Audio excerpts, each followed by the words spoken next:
Iraqi forces closer to recapturing the city of Mosul. Reports say a rapid response team stormed a government complex in an overnight raid, killing dozens of ISIS fighters. The main government building, the central bank, and the museum now once again held by Iraqi troops. Mosul is the last major stronghold for ISIS in Iraq. The terror group controls now just the western part of that city. Meantime, ISIS fighters taking responsibility for a deadly attack in Afghanistan. Officials say at least 30 people are dead, dozens injured after a raid on a military hospital in Kabul. Gunmen, they were dressed as doctors, got into the building, taking on security forces for several hours. Connor Powell is live in our Middle East Bureau with more on this. All right, Connor, what is the latest in Afghanistan?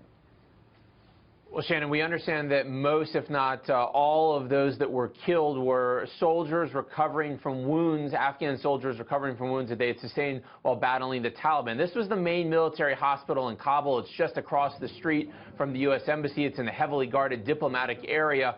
And ISIS, not the Taliban, actually is taking responsibility for carrying out this attack. They used a car bomb outside of the main entrance, and then gunmen dressed as doctors with lab coats then stormed the building. A gunfight then took place for the next 2 to 3 or so hours. Afghan commandos were ultimately able to bring an end to that gunfight, but not after about 30 or so people. 50 were wounded.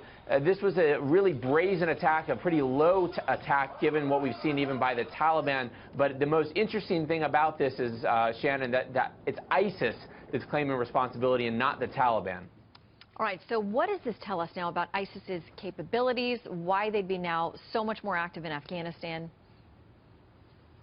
Well, ISIS, as we've seen across the entire Middle East region, we've seen their growth, and they've been popping up, and they've battled both Afghan forces, security forces, and also the Taliban in Afghanistan.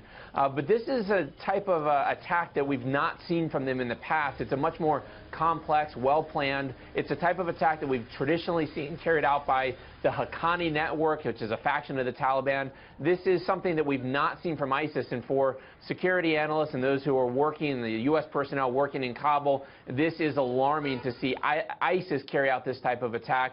It's just not the type of capabilities that we've seen them carry out or have in the past. And so if you're now throwing this into the equation in terms of the stability in Afghanistan, you have the Taliban who have long carried out these types of attacks. Now you have ISIS. That is a recipe for even greater disaster than we've already seen in the last few years in Afghanistan, Shannon. All right, Connor Powell live for us there. Thank you.